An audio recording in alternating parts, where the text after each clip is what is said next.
isebedo kimanya hinya mondo mi wakele chenro kawuono ni en ka mondo wago kode mbaka piny luo ne kar kanye kama chopo ne nego chikit e giamulore la mulo dinga wacho siasa mar 6 piece kod independent kachiel Nyakach constituency osetemi ang'o kuom thuolo mar higni 10 mosekalo chien ang'o medwaro kom ni eri kendo ang'o modhi timo pok notimo nyaka nene nyinga en Haron Otieno machiegni e Kuku Mar Wach e Lolwe Tv gini en maro mheshimiwa idhe nade adhi maber ero kamano machiegni Lolwe Tv jaduong Kenya ne kar kanye terms of ikruok ne yiero to kod IEBC bano iker mata yiero ni mathuolo ero kamano awacho ni wan wageno kaka achiel kuom joma dwaro kom ni wang'e Kenya oseikore nikech nyaneno ka ker mar piny ma en the president mar Uhuru Kenyatta oseikore kendo en owacho ni en ready mar dhi dala moseset a team mare madhi hand over power ne ng'ama biro bedo no when he has already set a team of competent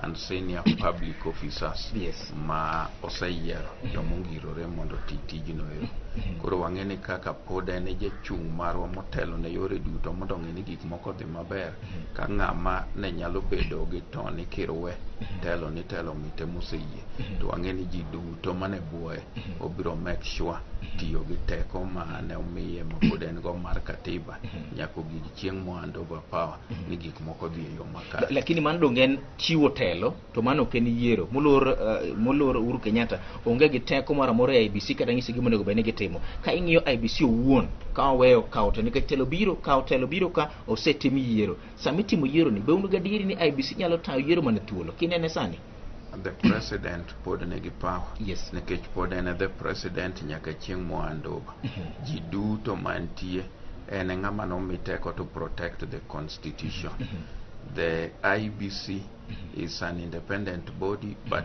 it is a constitution emomiyo entiere kai and ng'ama is entrusted to protect that constitution number one and the president as the head of state so as long as ni en kanyo kapoko hand over power en gi teko to ensure ni gik moko timore right and wan gadiera ni to moko nyalo bedo but gik moko adwa na jiwo gandwa mondo ikro dhi ogomna kura ni gik moko biro timore right kaka chik dwaro walose IEBC achiel mano yuago ni oketho yiero mano time kalo 2017 bende doho no ng'ado mantiere gik mano dwaro mondo mina IEBC ne timo moko pok otim nyaka sani bintiere yuaka mar bedo koda ka gi register mar chieng ma kizungu luongo ni manual voter register be ineno kama gin gik ma ka ok otim to moro pod nyalo bete koso kod otim gi gieki kod ok otim gi un gadiere gi duoko mar yiero apani midwaro ma chik dwaro nonego timre kaka bedo gi register to gi bedo gi system machielo ma giwacho no duto nyaka bedi nikech mane gima chik owacho katiba owacho to gima katiba wacho ma nyaka jilu katiba gima kisomo sheria tiluongo ni the ground no emiwacho ni en the law from which all other laws derive their validity. So any law which is in conflict with the constitution is null and void. So katiba wacho ni nyaka wa use that simple method mar manual and then the computer system. So mane gima pano oganda wan nyaka ikrene sama wadhi yiero mondo. Ponono ni manual onge. Bineno ka unyalo baru mokudhi yiero no kwanya bare wabro dhi yiero jatendwa nyose chiwo guidance waber no wabro dhi yiero ganda maro nyaka ikren wabro dhi yiero ka ilose jatelo no se chiwo guidance kata no se chiwo lai ni yiero udhi okelo penjo moro mheshimiwa Adumo Wuor ni to bende gin ma penjo lo manyo nieri onyisa ng'o no ganda mar luo gima kizungu ni the presidency ang'o ma gino nyiso ne piny luo bende piny luo nego ng'iye mopogre kod ogende amoko koso wana jowuotheye ke mwatime piny luo kochuna ahinya ang'o presidency ma jakom mine piny nyal bedo jawuotheye to loch mwadwaro makoro Nyasaye okelonwa the right time nwadhi yudo ni gima luo osebedo ka dwaro ndalo mang'eny en weche mag laro loch malach gi sirikende mnosebedo marach ndalo mokalo minyalo ni jatelo ni kanyo to ken ready kaka koro wuon piny mosani ochiwore ne no nyalo wetelo ne ng'ama chielo mondo bodhi mbele kembe koro neno mano miyo jowa mang'eny nwasebedo gi lal maduong' kwa wito jowa maranjiri ma wanyalo kwano kaka Tom Mboya na githo nikech weche mag loch mathurwa ka. Kan wawito joma chalo Dio Makasembo gen, wawito joma chalo Arguin Skodhe, and wawito joma chalo Mbai gen. To kata mana multi party kane biro to joma ng'eny kata matindo gi madongo ma ji ok ong'e nyingegi otho ka ji larore weche mag telo ni ya kata joma jo kanisa. So gini en gima jo osedwaro nikech ka piny nigi lony moyudo demokrasi to sani wane machalo gimoganda moko koro tero wuoth wane wegi nyako. Koro ka in wegi nyako to suit mari nyaka be nopogore gi sude mamoko. Koro emomiyo anyiso oganda marwa ni thurwa ka gik moko machalo independence machalo jo farisai mane koyudo ruoth to koro lande moloyo joma ne nitie kanyo mane weg kanyo kanisa. So jowa nyaka ng'e ni gine wasedware and Wuonyalego osekedo to kata bedo ne oko kanyo waseneno ber mokelo nikech ji ka wan ochako ringo kode ka wan joma tindo ka ji ok ong'e ni nonyalo gik kama onyalo gike. Okelo penjo moro ne moluora la Odinga nolimo gwenge makaluo. Sama limo gwenge makaluo noting'o bado oganda malo kendo nowacho ni mondo mi piny ogone kura ne joge mag jo ODM. Ma en wach niri mar 6 piece. Okelo penjo moro. Bende en gima moluora Odinga nyaka losie koso en jok momiyego te ok biro pinge. Waseno kamiyo Shimiwa Shakir Shabir pok opingo Raila Amolo Odinga entiere kod independent. Waneno ka joma noyier koda gi party machalo Akaisha Jumwa osepingo moluora Odinga to entiere koda gi party. Ochuno nyaka moluora Odinga wach 6 piece e gwenge makaluo. Ochuno nikech odwaro kaka katiba luwore gi chik mantie matindo biro mang'eny chon kane bunge ogo piny to udhi dala monge gimoro no nyalo dok. Dwaro mar katiba masani wacho ni sani bunge tinde ad Johnson dai. Mineno ka sani oseluong kata wa bunge duto tich adek dhi bede parliament Nairobi mondo kal gik moko kata mag budget midwaro kaka chik dwaro mondo gik moko dhi mbele kata mag yiero mwadwaro kecho ginyatimore ka onge pesa. So miyo bunge chon ne waonge gimoro ni party leaders manoko kaka ODM nyalo ndiko barua ni ng'ane mwadwaro no dhi obed majority leader kata minority leader. So chik olokore sani. So sani kumiyo jakom in the whole world onge kamise winjo ni president nitie moseyier gi independent. Kata dhi America kata piny mane kubedi ja political party kibedo gi teko. All committees mawantie bunge kata sani anani in the security committee kacha ok dhi ni nitie yiero moro ni joting'o bag ni chake walo ng'ato ni gone kura. It is the party through its leadership a house ma determine na duma dhi bede committee ni iwinjo mar security ni mabedo kaka luwore gi potential mari gi nyalo timo. So kata majority leader in parliament kara ilo bedo to utero ne jo independent to dhi bedo nang'o. Koro jachama moro kata DAP kata moko mnobiro MDG ge ma dhi bedo ne majority leader. So these are the people ma pass your policies which will part your budget mondo Raila odhi otim gige modwaro notim kaka jatelo. So they can sabotage you. But mheshimiwa jogi pogore kod paro ka giwacho ni weche mag nominations makalu nokotime yo makare kendo giwacho ni kan nokotime yo makare to moluora Amolo Odinga bende mano kelo thuolo ma demokrasia ma yieni dhi chung kini wuon kaka jachung kar kende kara gidonu bucha moko bende mondo midongre. Ging'iyo ne gik moko nokodhi kare koro dhi e party moro ken pingo moluora Odinga kata kamano en yudo thuolo margi mondo mi gichung e lo japiny. Bende na kamano in gima chando jowagi en nyiego gi gombo gibedo inari to yudo gik moko. It takes time to get into leadership. It has taken Raila many years to get to where he has gotten.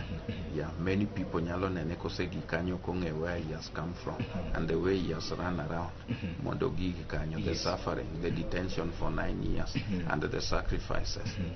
Iwinjo ma you have no time even for your family. But ng'eny jo amubire siasa sani and jo amatindo are in a hurry. They think it is there, you go there and make money or things like that or prestige. But katibe ni biro ketin mheshimiwa ni chako sasa ketin jaduong. Na chako ketin but neno karinge chama tiyo ne chama ma watimo gik moko bedo coordinator for many years madhia bedo in the public service kate see of what I was doing in the chama. That is why Raila recognized my potential. Owacho ni mane gimomiyo moluora Amolo Odinga no yango teko mar nikech naseringe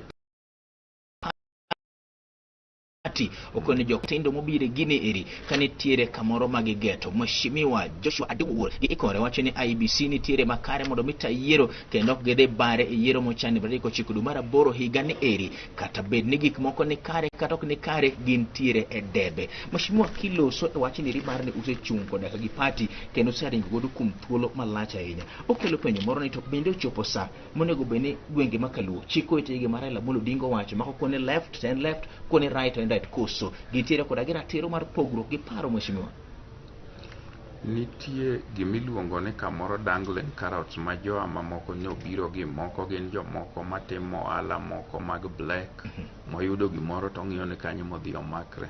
Joa moko donjo ohala chudi chudo moro achiel ineno ni giminyalo timo en bedo MCA, MP kata gavana. Adwa nanyisi ni ng'eny jowa mobiro kagi gin ng'eny jomiwacho ni koro chiende piny luogi obiro moyudo wa siasa ka gin joma nyien. Yes.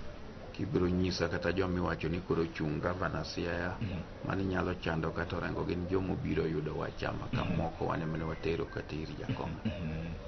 Kamoro kata wacho no chung samoro Homabay en ng'ama nyore kobire chama ka obiro to apebero dhi obedo kata telo kamoro dikia. They've not been in politics maging'e nang'o machando chuny oganda marwa.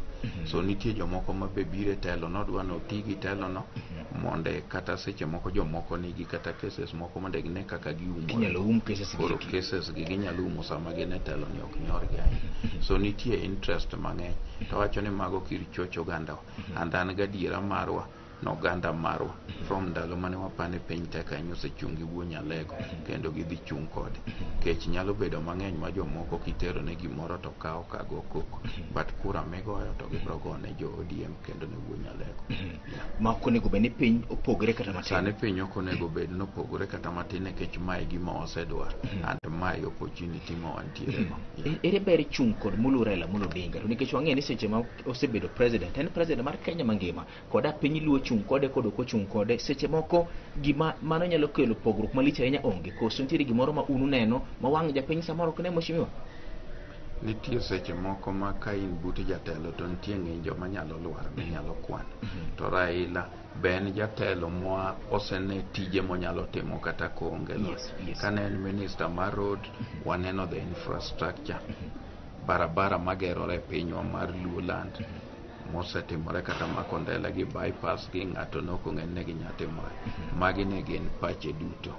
Waseneno piny Luoland ka ndalo machon kani wuok kane dhi kata Homabay kane koth ochwe nok nya gigo Homabay migi kind kikalo area mar Olaren jo amane nitie mne campaign chon ong'ema. So magi duto osebire teko mar Raila mondo nogol lamne kumowuoke kindu motere mogikucho from Katito mano teko mare.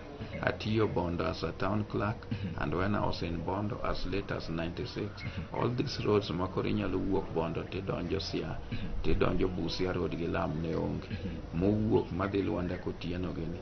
When Jaramogi died at the advent of multi-party stima ne onge manosewuok e Sian korie kata route mar Bondo. It was courtesy of Jaramogi. See, Bondo was a small town. Sani king'iyo Bondo noyao kata Siaya. You can see the university there, the TTI and the progress mosebedo kanyo. So kidonjo Oyugis kane dhi road Ikopany nen rough road maka koth ochwe to kibidhi be ok ibichop. Sani it is tarmac. So it is convenient for our people, so you don't have to be in leadership kata joma timo ohala. The convenience is now there. So kidonjo Lambwe Mirieyo Mbita nok inyalo wuotho kuondego ka koth ochwe. So mago gik mwaseneno ka wuoyi ni pod ok ogikacho miyo wang'e ni en jatendwa. En luor kende mwanyamiya ndanona. But wang'eni obro tiyo not only noganda wato obro tiyo ne Kenya mangima. And it would be our pride as Luos. Niche winjo kama Mheshimiwa Oscar Sudi ne wacho ni sani ochopo sama kik gingi gige koma Ruto notimo kata mana richo moko manitiere to giwe gite Ruto bede kom monde kosebet kore kedhi ywak ka ng'ani osebet e kom. Ipani en sa mondo mi piny Luo beno ng'imo lore la modinga kama ni kata beni barok moro nitiere to awe monde Nyakach isebede igni maro mapar ang'o misetimo Nyakach ang'o midwaro kom machielo kendo kachiel to koda ka gi county politics ma Kisumu kare ineno nade? hold that thought live Chenro mari mar Kuku Mar Wach Mheshimiwa Joshua Aduma Owuor wacho ni chopo sa ma piny luo onego bede tok molora la molo dinga ter penjo ma penjo moduogo od bang' nyire machuok kende en to samo chopo niri ochopo sa miwacho ni oyo gimoro amora manotimore piny ka walingo do thi to ayal gi kwasebete kom koso to kapo ne kom no kobede to ibro wegi nade bang' nyire machuok kende nyinga en Haron Otieno wagiga ko yweyo mara mokwongo modho pinga mandim ka waduogo tielo mar ariyo mar Kuku Mar Wach.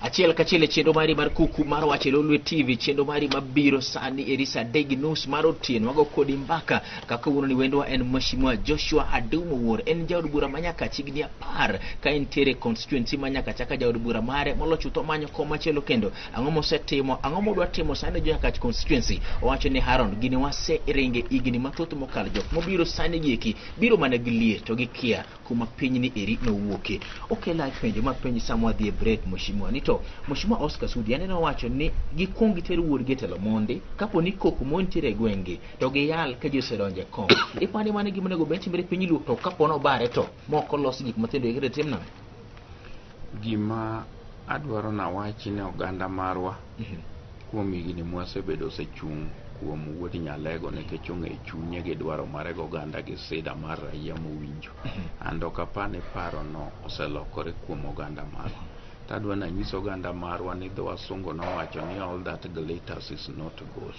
kineno ka ng'ato biro madwa wuondi madango ni karot karo nyalo wuondi inyalo luwo lwang'ni to teri e choti we kich mipani ger materi e chamo mo mamit so adwa na nyiso oganda marwa ni ng'ato kaka Ruto kawan ong'e maber ando ng'e kaka oseyudo kata mwandu ma entiere go wang'e kata background mare ando wang'e background mar wuon nyalego wang'e ni ka mwandu ema nodwaro to onge gima ne nyalo tame bedo gi mwandu ni koroselo mwandu ni eri ya nikech wang'e family manowuok e ande loch mar Afrika mayudo loch to wuon gi left that way embe he left that way and he decided to sacrifice so Ruto en ng'ama ten yes personally I've no doubt ni I'm older than Ruto. Ikuongo ne. And I know ni Ruto. Yes. Ne wa graduate go at the same year university. Okay. That is 1990. And when we are at the University of Nairobi, Ruto na okotem kata courses moko makoro ng'ato nyalo biro mani dwaro ne ji ne courses mane kao ji to dhi timo with a basic minimum. Gimiluongo ni botany and zoology gimanotimo Nairobi University Chiromo campus. Yes. To koro kimbele mare to gimoi gi ndalo mane bet yako piny cha.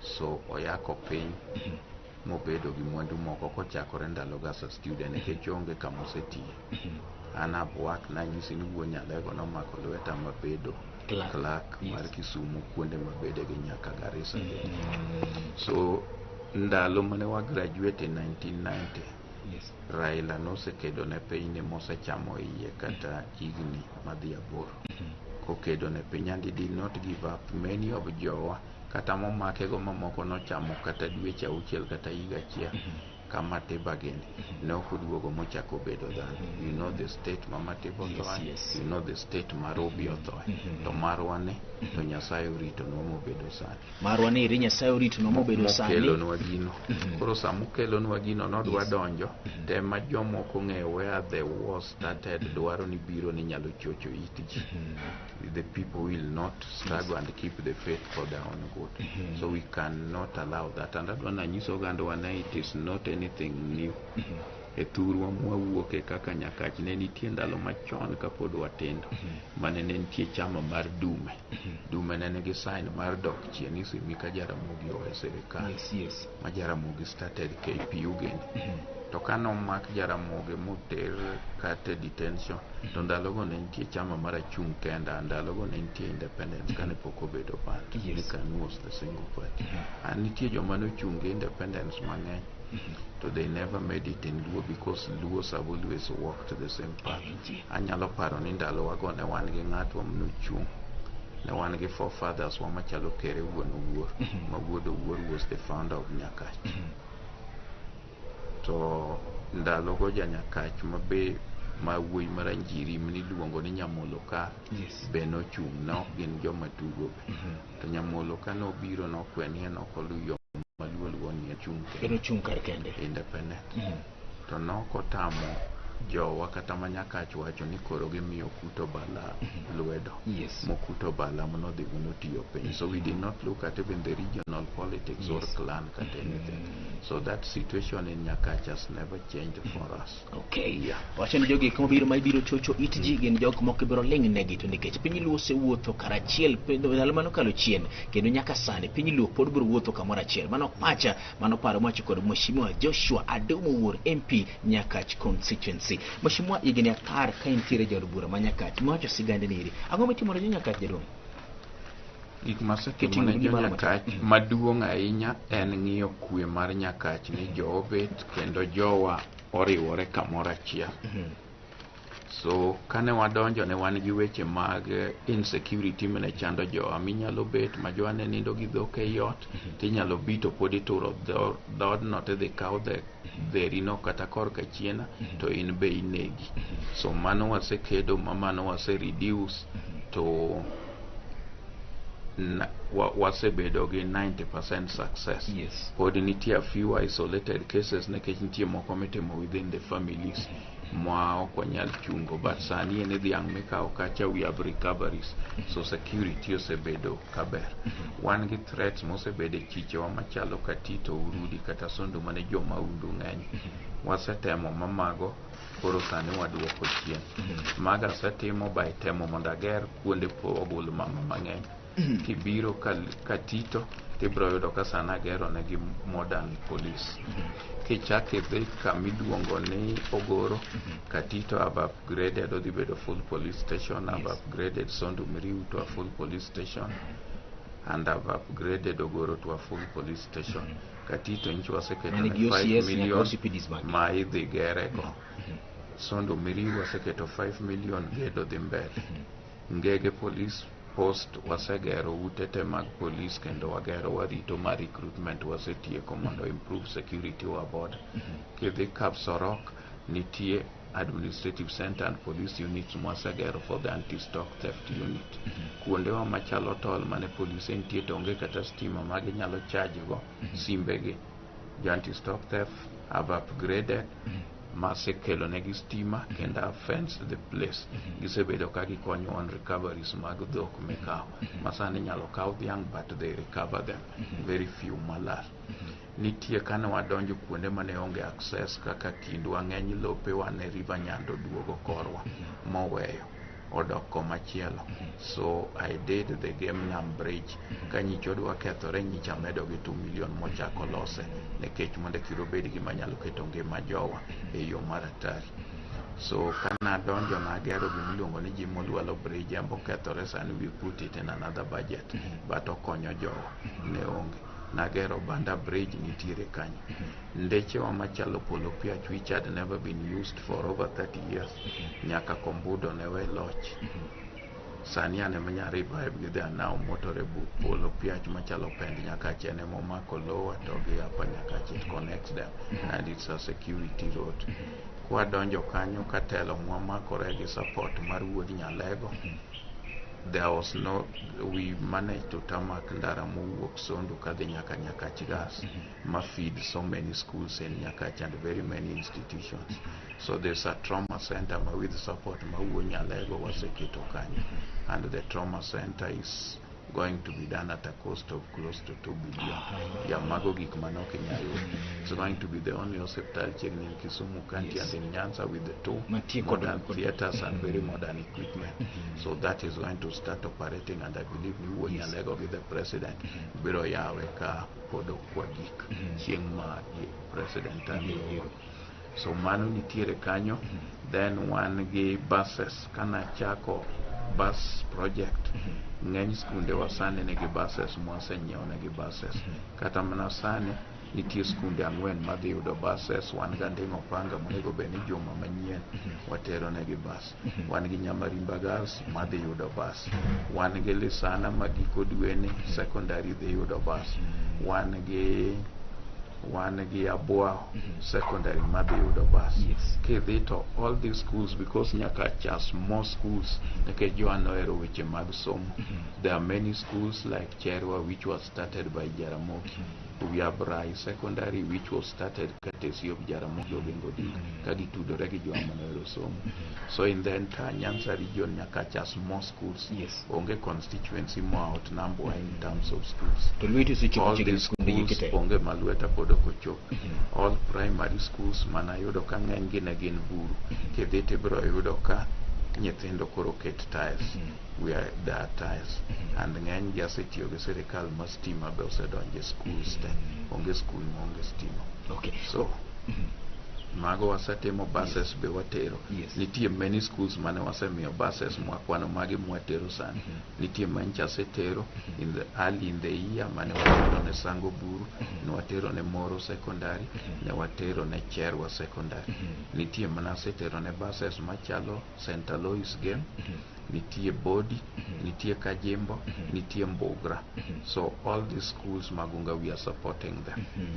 Kata kama nitiere ywak ma iwacho weche gik ma gik mosetime school, nitiere ywak ma mulo ofisi iwacho ni bursary jok mo apply te ok yudgi. Nitiere pek moro kairi koso ang'o matimore? Koso nitiere mibadhi wach mar bursary disbursement office? Because of the amount mwayudo. And because CDF is a controlled finance, anything mwatimo must go. Jopiny ok ong'e kaka CDF tiyo. Pesa ma CDF, anything mwakete a budget, there's a committee which says the MP is not allowed to sit there. You're only the patron. You cannot sit. That would be illegal. The district accountant is the signatory to the check who keeps the check. And the DC, the deputy county commissioner, sits in the board. They are members. So these people bet mokalo gimoro to it goes to Nairobi, the national CDF board, magi approve anything, magi approve kata basa koro anyalo chiwo. Ma inionge koda gi teko moro ni amiyo nyango nongo na kura, atuoni nyathi molo nongo na kura. No. So the money mabira dwana nyis Joani Polo be ji ok dhi yet. The money mabiro can never be enough. It is never enough. So when many people apply the demand mantie Nyakach, seche moko it reduces the figure mwanyalo chiwo.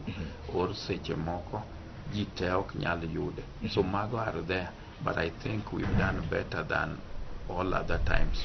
Kilo said doing better molo kinde mokalo chien. Atamalo inyalo kete atamalo di kum tiyo ne Nyakach chigni par mokalo chien. Nono nyaka par. Inyalo bet kany? Nono nyaka par. Anyalo kete at 75. Manyiso ni na biro nukta beach.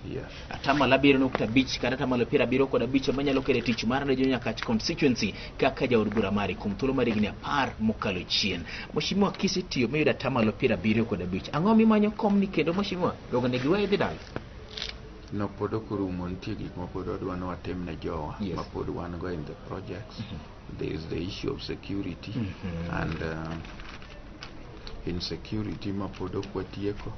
And then to be elected samoro it's not a personal decision because it is the people who puts you in a position.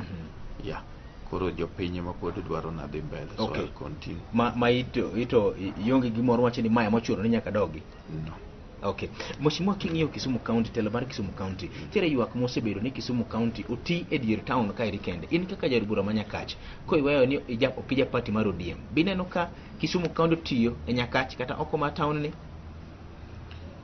Town en kama ji ng'eny kendo gik mang'eny nenore motim nikech en kama juto mae kar Kisumu. That is where the name Kisumu came from.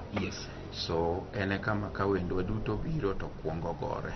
So a lot has been done. En kama jiwa mang'eny makata kidwaro crowd chiche madongo tidhi Kibuye, idhi Kondele. So it has to start from somewhere.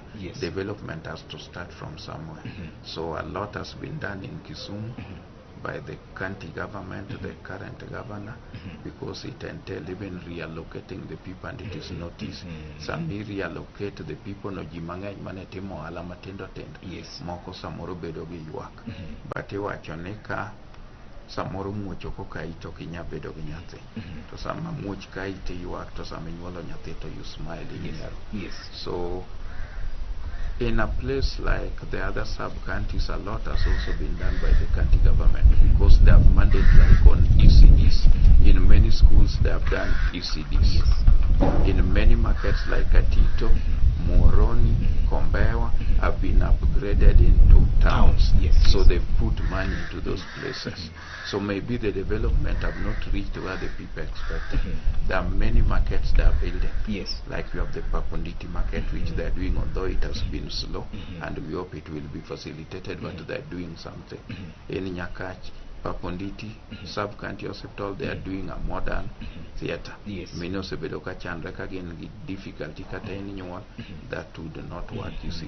So there are those things which they are doing. There are many roads they've also opened in their little way. We might not have achieved the Gimajo Pindua to the expectation, but development is gradual. It can never be instant. Kisumu County atamaladi. Anyalo keto Kisumu County before what they've done at anyalo making 70%. Isiro dok yiero mar governor nyonko so kisiro ichung kon mane? No, asiro. Isiro? Yes. Okay, wach mari mogi kinyo kamera ne teru mashimo. Adwaro na wach na siro ni kamera ne teru because waseneno gimotimo gi higni abich manyiche nomi and higni abich 10 and when you work with budget and institution and the government bureaucracies matinde nitie, you cannot achieve 100% within that time. The many projects michako you can complete them. Many projects nitie manochaki the first governor, but they are working to complete them, like the Paponditi sector market. We have the Awasi market and many other areas. So I know they've tried. Nina kamera ntir wach mari mogik masamoro kapenje tigambo wacho los gi Nyakach lo Kisumu los kod jo Kenya mangima. Kemiyo kamera ntir. Adwaro ni anyiso gandawa ni ging'ene kamoro amora ma gintie jo Kenya duto ng'iyogi kaka weg kisera. And ging'ene we have the best in the name mar Raila Amolo Odinga. And adwa ni ging'e duto ni Raila wiye ok wil ga gi joge kata jowa mosebedo kochung' kata naringe party modiechieng' moro achiel apo mana konyisa ni kane ni tin minyarito Kisumu. An nokatimo interview mondo abed civil servant. To kanogik koloso koda tich ang'wen e paw ndege Kisumu, to kogik tich ang'wen tayudo mana barua mawacho ni following your successful interview we are pleased to appoint you the town clerk of Kisumu. I didn't do any interview. Mabedo kanyo mawisa. Adwa na nyis ni joma samoro go koko gen jomo kale lwete and gen joma niwe siasa. So adwa ni gitere mos na ke siasa dwaro. Mheshimiwa Dumo wuot nyaka ngato bedi gini marom na siasa kore ko onego beno nyalo manyo gimoro. Mondo ngato tegne sesa nyaka ngato bedi gini. Nitie joma wigi dhi piyo to awi bi opogore. Oganda no wacho ni awi lo rieko to rieko lo teko. So nitie joma nyalo biro manyalo yudi nyaneno ka margi odhi piyo to samoro ok dhi mabudho ni samoro bedo mamit molo. To adwa ni jo obed patient and gibed united and ging'ene kata joma osega chung' madwaro ga ODM to dong' niche gineno ka padi aenda no campaign ne Governor Witi. To jakom no neno tich manotimo mako lwete okete ambassador. Deni koso tiko Nyakach. Deni we mokichung? Jasebedo ng'ati jakom kenda asetimo gigo koka chung' ok chung' emnoke. So we'll continue to support.